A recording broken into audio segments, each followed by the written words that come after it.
13 barangay sa Batangas ang may aktibong kaso ng African Swine Fever base sa pinakauling tala ng Bureau of Animal Industry. Doble ingat ang ilang barangay sa Batangas City para maiwasan ang pagkalat ng sakit.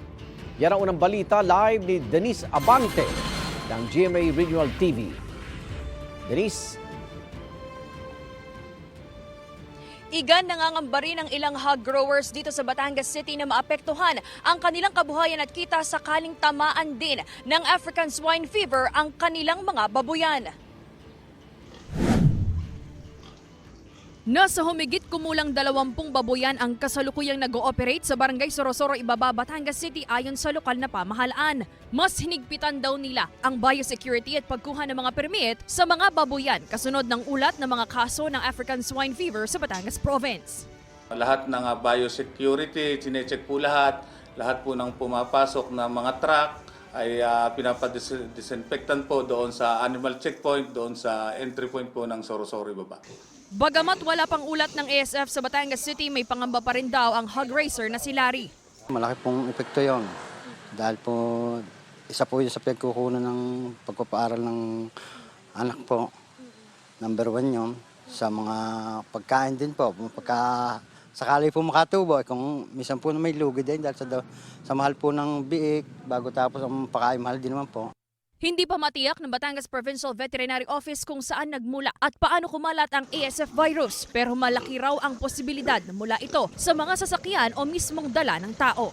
Ongoing po ang ating investigation para po malaman natin kung saan po pa talaga nagmula itong pong virus na ito. Pero usually naman po, napakataas po kasi talaga ng chances kung meron po na maiipasok na infected po na mga baboy at saka po itong atin pong mga fomites, mga sasakyan, mga gamit na infected, kahit po ang mismong tao, pwede po din magdala ng virus.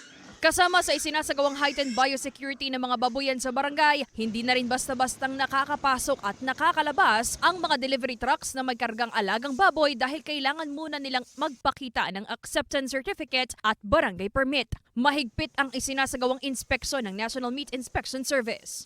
Before namin yun i-receive, meron yung mga shipping permit, veterinary health certificate, at the same time, ASF-free certificate. From BAI, ibinababa din naman yan sa NMIS at sa LGU kung ano yung mga localities and provinces na affected niyan. Sinisigurado namin na walang makakapasok at walang makakatay from those affected areas.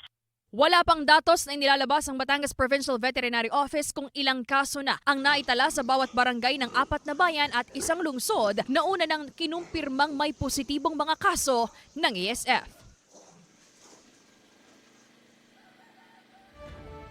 Igan, price check tayo sa mga karneng baboy sa ilang pamilihan dito sa Batangas City. Nasa 340 pesos hanggang 370 pesos ang kada kilo nito. Igan? Maraming salamat, Denise Abante ng GMA Regional TV.